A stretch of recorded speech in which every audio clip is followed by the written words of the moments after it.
Latar belakang. Usaha kerajinan sandal unik yang akan saya dirikan adalah jenis usaha kerajinan berskala kecil yang khususnya hanya memproduksi berbagai macam sandal berbahan baku sandal jepit dengan hiasan boneka dari kain flanel. Alasan saya dalam memilih usaha kerajinan sandal unik, saya dasarkan atas pertimbangan-pertimbangan sebagai berikut. Pertama, sandal sudah menjadi barang kebutuhan pokok manusia. Sandal dipakai sebagai alas kaki atau pelindung kaki dari debu atau yang membahayakan kaki saat berjalan. Oleh karena itu, saya menjual sandal karena selalu dicari oleh banyak orang. Yang kedua, bahan baku yang digunakan tidak terlalu sulit dan mudah didapat. Saya hanya membutuhkan sandal jepit sebagai bahan utamanya, dan untuk lebih menarik, sandal jepit tersebut dilapisi kain flanel dan ditempeli boneka lucu dari kain flanel. Yang ketiga, mengembangkan dan menuangkan kreativitas saya dengan membuat sandal yang lebih menarik lagi. B. Jenis usaha. Usaha kerajinan sandal.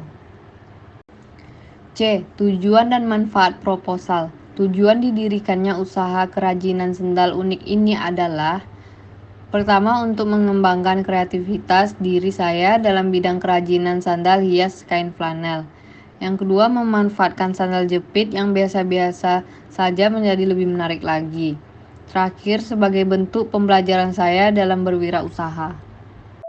Bab 2. Metode pelaksanaan. Produk kerajinan yang akan saya hasilkan adalah sandal unik, yaitu jenis sandal berbahan utama sandal jepit yang dilapisi kain flanel dan kemudian diberikan hiasan boneka atau aksesoris lainnya yang juga terbuat dari kain flanel. Sandal unik diproduksi berdasarkan kreativitas yang saya miliki. Hiasan yang digunakan berupa boneka kecil berkarakter kartun dan bentuk yang menarik terbuat dari kain flanel. Bentuk hiasan yang digunakan juga bisa melalui pesanan sesuai dengan keinginan konsumen. Sandal unik ini bersifat universal, tidak hanya anak kecil yang menyukai, tapi juga para remaja dan orang dewasa. Konsumen dari sandal unik ini adalah para wanita. Bahan baku utama sandal unik adalah buat sandal jepit yang berbahan dasar karet. Untuk memperindah sandal jepit yang biasa saja menggunakan bahan flanel, dan sebagai hiasan lagi, saya menambahkan boneka kecil dari bahan flanel juga. Proses produksi. Sandal unik akan diproduksi dengan proses sebagai berikut. Pertama, sandal jepit yang sudah diperoleh dicuci terlebih dahulu agar bersih tetap terjaga lalu dikeringkan. Kedua, buat pola pada kain flanel sesuai dengan ukuran sandal jepit lalu digunting. Buatlah pola dengan ukuran sedikit lebih dari sandal jepitnya agar mudah pada saat penempelan pada sandal jepit. Yang ketiga, kain flanel yang sudah dibentuk dijahit ke sandal jepit dengan rapi. Setelah sandal jepit terlapisi kain flanel, tahap selanjutnya adalah menempelkan boneka kecil yang sudah disiapkan, tempelkan memakaikan lem kayu. Terakhir, sandal unik yang sudah jadi siap dipakai. Pemasaran.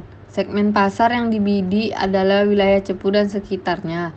Diperkirakan dengan jumlah penduduk 5.562 jiwa atau berdasarkan situs pemerintah Kabupaten Blora. Jika 5% dari jumlah penduduk yang menjadi sasaran pemasaran tertarik terhadap produk sandal unik, maka akan ada calon customer sebesar 278 konsumen. Strategi pemasaran yang dilakukan adalah dengan cara membuka stand. Dengan asumsi konsumen 278 orang, maka jumlah produk yang harus dihasilkan adalah kurang lebih 278 pasang per bulan. Tempat produksi dilakukan di Sanggar Kreasi. Lokasi ini dipilih karena merupakan pusat kegiatan prakarya. Strategi pemasaran. Pertama, menyebarkan brosur.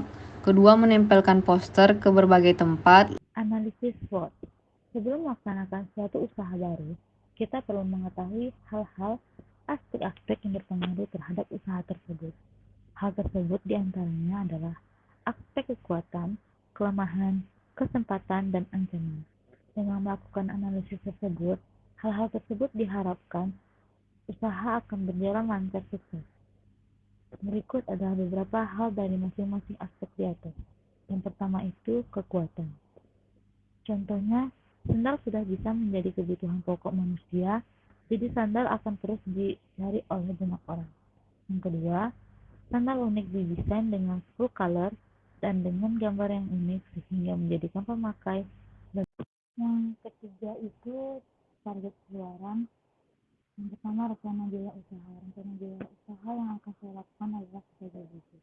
Biaya operasi, bahan bakunya yaitu sandal jepit, harga per satuan 10.000, jumlahnya 10.000. Yang kedua, kain sandal, satuannya 4.000 dikali 10, yaitu 40.000. Boneka hias, satu buahnya 3.000. Yang ketiga, lem kayu, yaitu harga per buahnya 4.000 dikali 3, yaitu 12.000. Yang kelima, gunting, diperlukan 3 buah, harga satuannya 4.000, jadi jumlahnya 12.000. Total keseluruhannya itu 200.000. Selanjutnya itu struktur organisasi. Yang pertama itu dari pengelola, yang kedua itu ke pemasaran, yang ketiga itu ke produksi. Terus bahan pembantunya itu yang pertama, plastik dibutuhkan 1, harga satunya 7.000. Yang kedua itu karton dibutuhkan 2 buah, harga satunya 3.000 sama dengan 6.000. Yang ketiga pulpen dibutuhkan 3 buah, harga satuannya 2.000, jadi sama dengan 6.000. Yang keempat, spidol dibutuhkan 1 buah, harga satuannya 5.000, totalnya 5.000. Yang kelima, notabon dibutuhkan 1 buah, harga satuannya 5.000. Yang keenam, staples dan isi dibutuhkan 1 buah, harga satuannya 8.000. Yang ketujuh, jarum, harga yang dibutuhkan 1 buah, harga satuannya 3.000. Yang ke-8, benang yang dibutuhkan 5 buah, harga satuannya 1.000, jadi sama dengan 5.000. Yang ke-9, poster dibutuhkan 1 buah, harga 1 buahnya 15.000. 10, fotokopi yang diperlukan 100 lembar, harga per lembarnya 200, jadi sama dengan 20.000. Yang ke-11, tapak meja dibutuhkan 2 buah, harga satuannya 10.000, jadi jumlahnya 20.000. Total keseluruhannya itu adalah 100.000. Jumlah biaya produksi per hari yaitu 300.000. Jadi jumlah total biaya usaha sama dengan 300.000. Menghitung harga jual. Yang pertama itu biaya bahan baku per hari. Jumlah biaya yaitu 200.000, kapasitas produk 11, biaya per unit 18.000. Yang kedua, biaya perlengkapan per hari. Jumlah biayanya yaitu 100.000, kapasitas produk 11, biaya per unit 9.000. Total biaya operasi per hari yaitu 300.000, total biaya per unit 27.000, margin keuntungan yang diharapkan 30%, harga jual produk per unit 27.000 ditambah 8.000 sama dengan 35.000.